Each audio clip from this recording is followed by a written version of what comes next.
Happy January 11th, or whenever you choose to watch this. We are just in the middle of a very difficult book and a difficult passage within the book, and that's 1 Peter. Again, if you've not listened to last week's, please listen there first, because you're coming in right during the dramatic car crash scene where it seems like we're the ones crashing, because it's difficult, and Peter is approaching a particular people at a particular point in time. And we miss this when we try to take this and make it universal and apply it in every situation, in every epoch, every age, every culture. Peter was addressing people who existed, people who were right there, that were part of his life and his world. Please remember that. And remember, when you're reading the Bible, you're reading somebody else's mail and only a portion of it. And almost never do you get to hear the response or follow-up questions. You get some of that in Corinthians, but most of the time you don't get that. So we look at this and we mine for the wisdom that we can.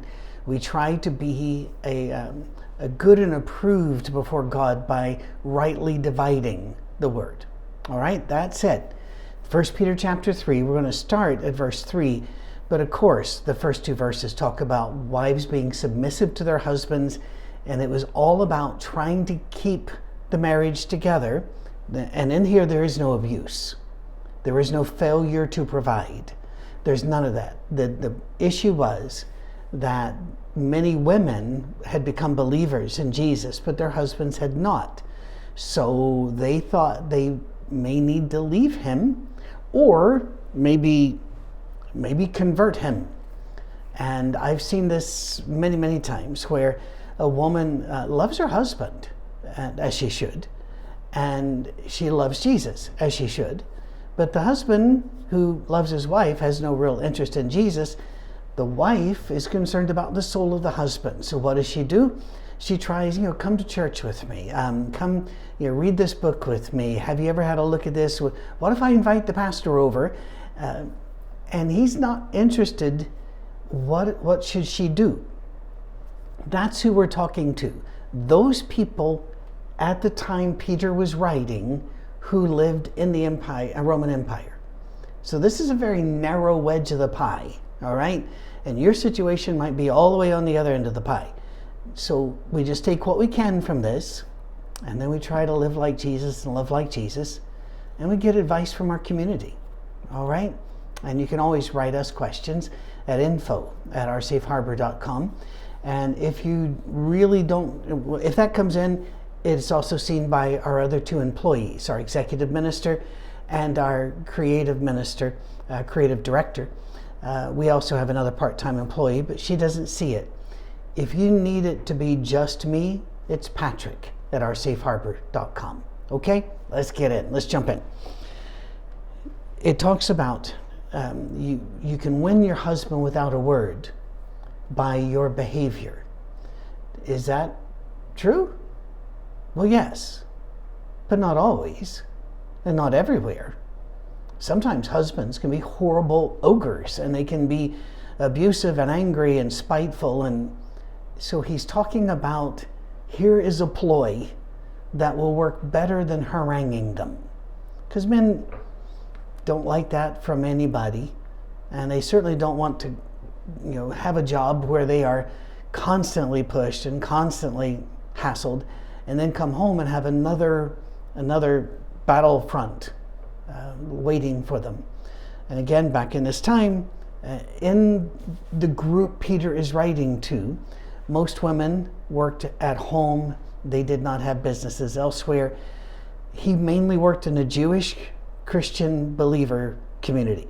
And so they had that type of connection and history. So again, this may not apply. But generally speaking, men are wooed by love far faster than they are wooed by facts. We can see that. We see men divorcing their wives and marrying somebody who is just absolutely not on the same level as that wife. That wife was pretty and wonderful and patient and kind, and he's gone after this quick joy that ends up being a train wreck. He reacted to that, not to facts. So Peter says, when they see the purity and reverence of your life, and then he talks about how their beauty, how are you showing your beauty? Your beauty should not come from outward adornment, such as braided hair and the wearing of gold jewelry and fine clothes. Instead, it should be that of your inner self, the unfading beauty of a gentle and quiet spirit, which is of great worth in God's sight. Now, several things need to be discussed here. First of all, if we have to apply this at all times and all places, as some churches do, some smaller Protestant denominations use this, and they also use some in Timothy, to tell women they can't cut their hair, they can't braid their hair, they can't wear jewelry, they can't wear makeup. Well, no. You can do those things, but that's not the source of your beauty. So the source of your beauty is that gentle and quiet spirit. Quiet spirit does not mean quiet mouth. You can be an extrovert and have a quiet spirit. A quiet spirit is you are at peace. Now, how can you be at peace? If you're in love with somebody, you're married to that person, and you fear that they do not believe Jesus, and you don't want them to die not knowing Jesus. How can you have a gentle and quiet spirit? By trusting God. By trusting that God will save a lot more than you might have been told. Tune into some Monday morning messages starting about now and see what you can find out about that. And also some sermons we'll be doing. But trust God. He's going to do the right thing. I baptized a guy named Bill Paul a long time ago in Scotland. And he was in his 70s when he found a little brochure that had information about our church, and he got a hold of me and he asked me questions. And at first I thought I was in trouble because the phone rang and picked it up. Is that you that put this through my door? And I'm going, okay, let's talk. And he was a big old man at that time, 70s, but he had been basically a leg breaker and an enforcer for the unions in Scotland during the very tumultuous times in the west of Scotland when they were shutting down the shipyards, and men who'd had money and dignity now had lost everything and going into poverty. The unions, of course, fought back against that. It was a very dark time. And his wife, all through these years, was a devout believer in Christ and had tried to get him to show some interest. And he had completely rejected that. But she'd now been dead for a few years. Now he was ready. And he was baptized, and he said, why didn't God reach out to me sooner? And I said, evidently you weren't ready, and he wasn't panicked. He knew he'd get you. He knew his love would cover you. So that gives you a gentle and quiet spirit. Be aware that your story is not ended yet, and neither is the other. But if you really want to get a man on your side, as they say, honey draws more flies than vinegar, and I'm not trying to do this whole thing about just be sweet to your hubby. I'm talking about just be Christian. Christian to everybody. Your husband will notice it. Even if you think he's not, he probably is. And there are some dolts out there, but somebody needs to love them too, I guess. Oh my goodness. And again, you can braid your hair, you can do the makeup and such, but ladies, once again, I got to tell you that my heart breaks for you, because men get away with looking pretty shabby, and women are put under this impossible standard by the culture. We even parade them up and down the boardwalk and say, there she is, Miss America or Miss Universe, which is a kind of an arrogant thing to say since we haven't even found most of the universe, but there you go. You know, why is that the standard of beauty? I don't understand it. I hurt for you, but at the same time, I got to tell you, reality is different. Reality is your gentle and quiet spirit will have a lot more effect upon the man than physical beauty. So I'm trying to find a way to say this gently.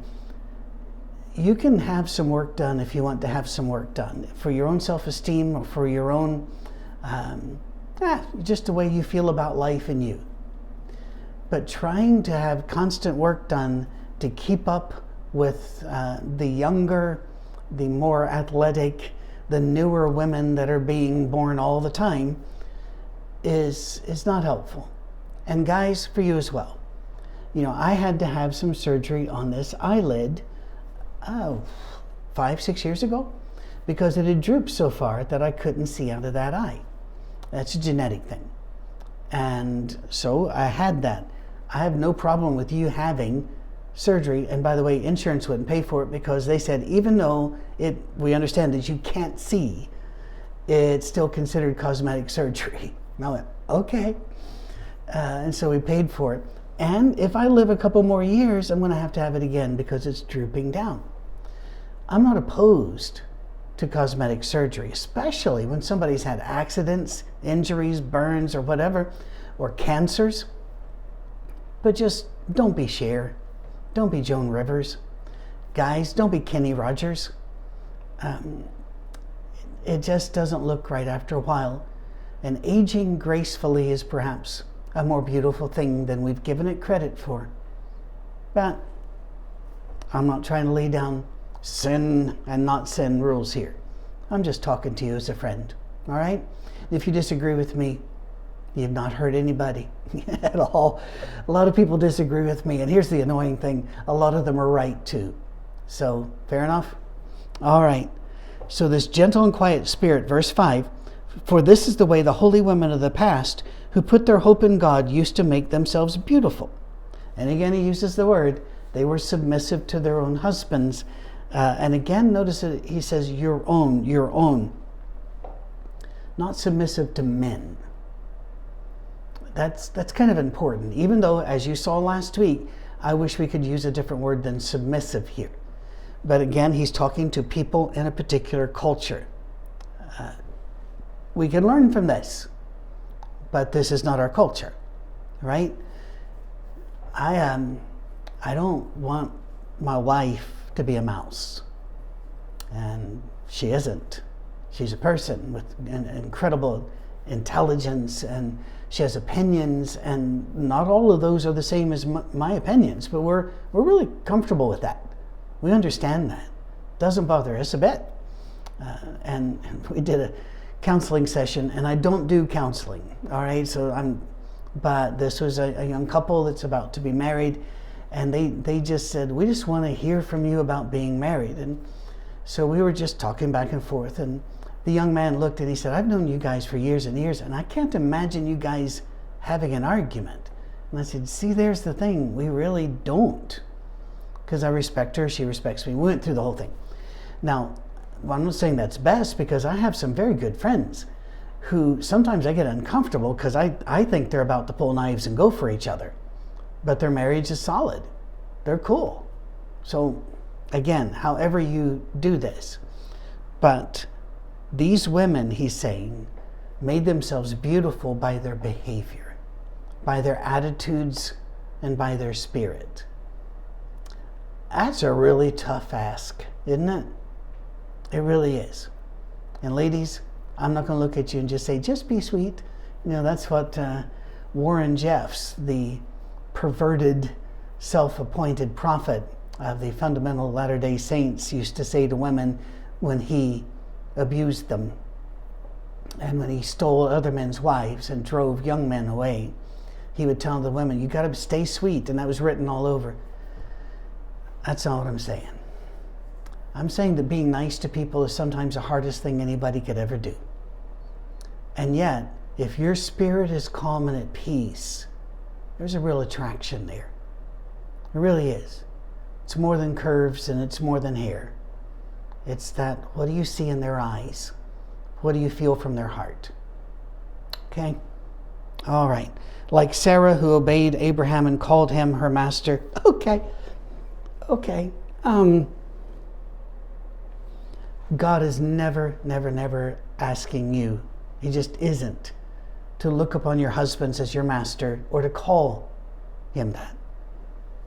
There's a great song, you might want to look this up on YouTube. John Prine, one of the greatest songwriters for the last generation, wrote a song called Grandpa Was a Carpenter.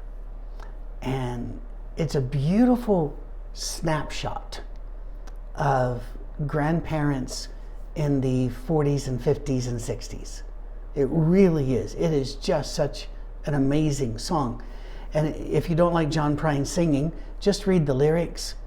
But it talked about his mother had pride in her husband and how she called him Mr. and the like. And it was his grandmother. And it was all about, that was the culture of that day, the way you showed pride and respect to each other. Well, we got to find a way to show pride and respect to each other here. But Cammie has never called me master, nor will she, because I'm not her master. Jesus is.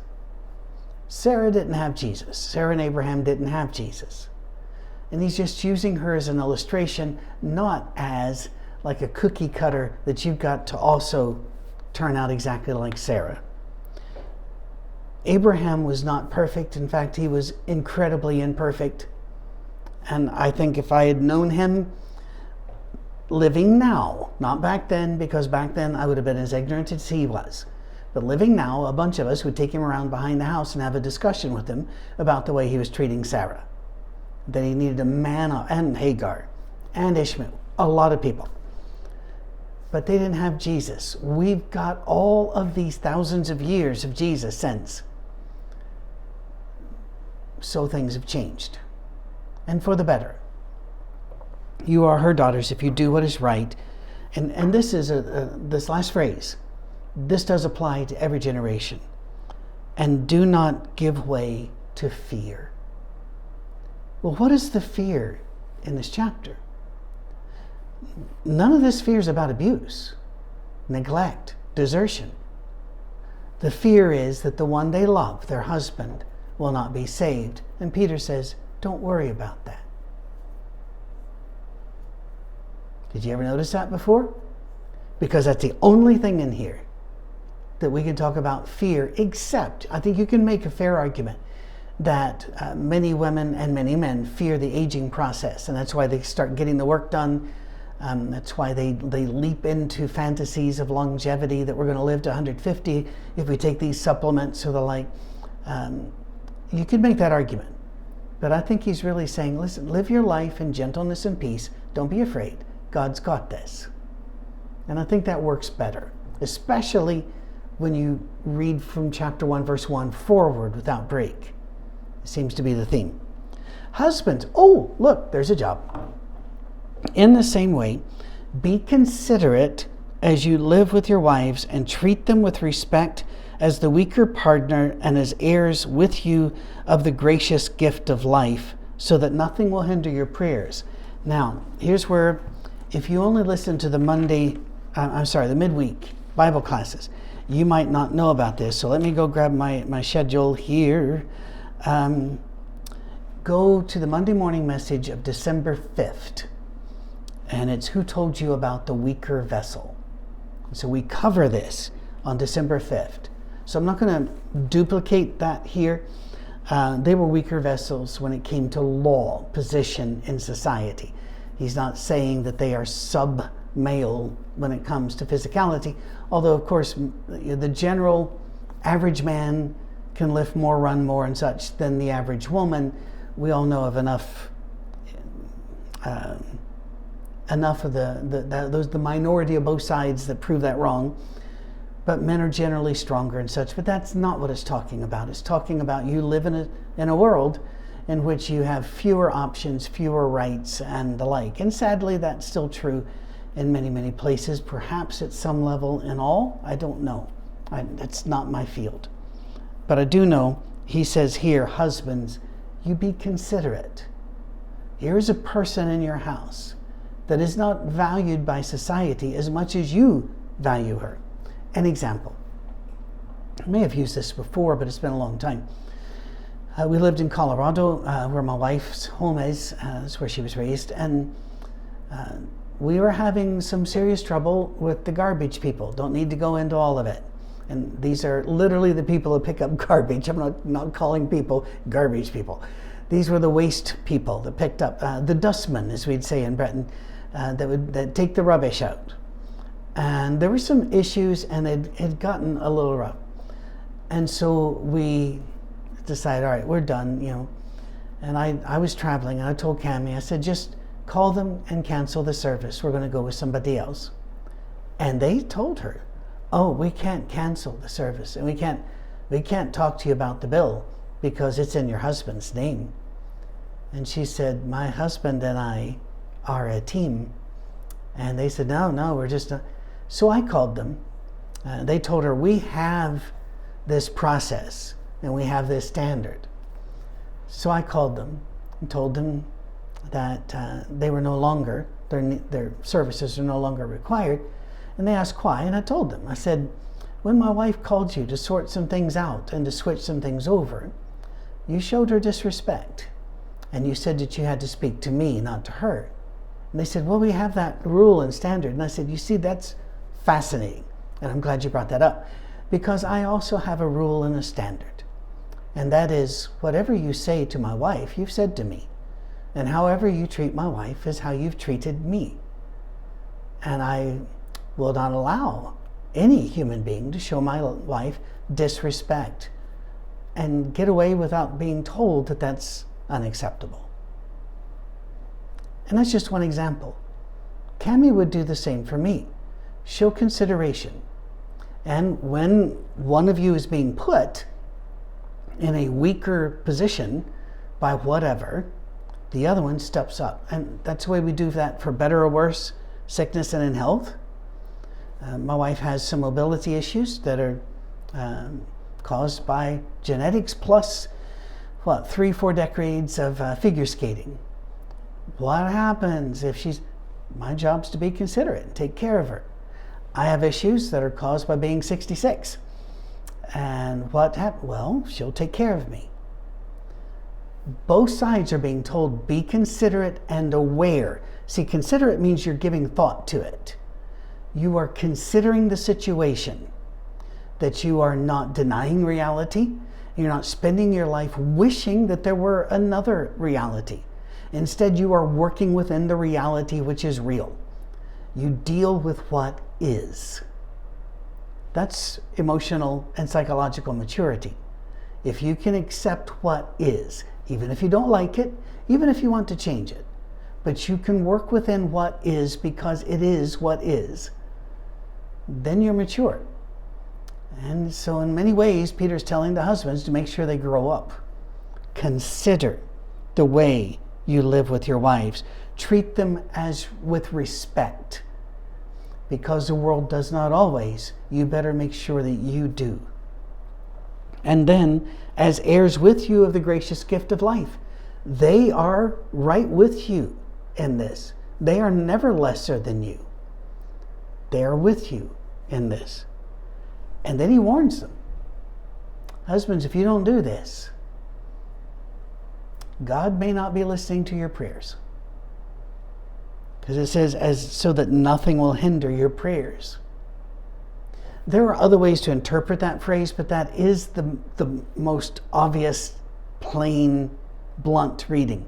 I'm very aware that doesn't mean that it's the only reading, or maybe even the correct one, but it's the one that shouts out to me that my wife is God's daughter. I cannot mistreat her or be inconsiderate and just blind to her needs and such, and then go talk to her father and tell her father what I really want in my life. You gotta be careful. Well, finally, he says, all of you, live in harmony with one another. Just very quickly, the word harmony, you know what the word harmony here is in the Greek? Neither do I. That's not the point. The word harmony means different tones at the same time that work with each other. So let's say you have a chord. You have a root note. You've got 1, 4, 5, sometimes a 6. All of these things in music theory are as much mathematics as they are music theory. But when somebody strums a chord on a guitar or strikes a chord on a keyboard, you know, almost everybody, even if you know nothing about music, you know if they've missed a note, because those notes didn't go together. Now, there are some forms of music that they do that on purpose. It's discordant. It is supposed to be shocking and, break you out of your comfort zones and such. I got caught in one of those once, and it was at a symphony. First half of the symphony, they had a violinist, one of the greatest in the world. Amazing. Second half, every note he played was discordant, because that's the way this piece was written, as a way to shock us out of our cultural norms. And I'm just sitting there going, no. We're to be in harmony, which means we find a way, even though Patrick's different than you, and Cammie's different than you, and I'm different than Cammie, and all this other, that we find a way to make it blend.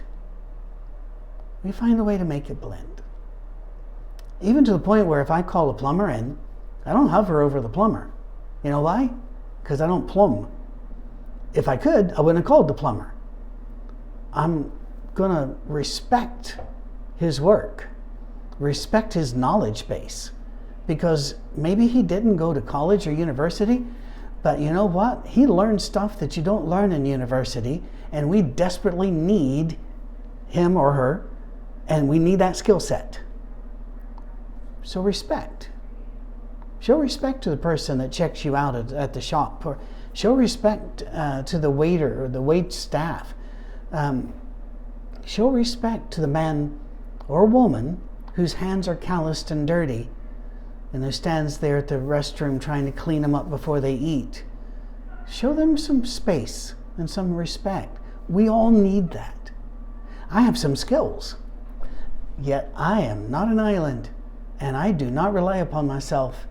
And countless times every day, I require other people's skills to survive. So let's live in harmony with one another. Be sympathetic, he says. Love as brothers. I didn't have a brother, physical. I've got spiritual brothers now that are very, very dear to me. But it's not the same. And let's not pretend that it is. Because when brothers grow up, I have grandsons. And we have 3 grandsons from my daughter, and we have a grandson and a granddaughter from my son and his beautiful wife. I watch these 3 boys because I'm very close to them geographically as well as emotionally and physically and familially. But they play sports, they play games, and it is a constant competition for food, for recognition, for winning, constant. And yet they are a unit. And while they may fuss with each other, don't go in and take sides, because they will stand with each other.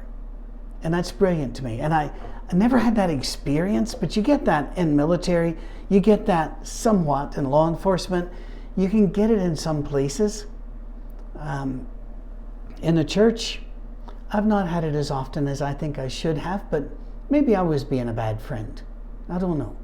Regardless, I love this. Love as brothers. Doesn't mean you're not going to fight. What it does mean is, at the end of the fight, you're still going to be brothers. And you've chosen that as a good thing.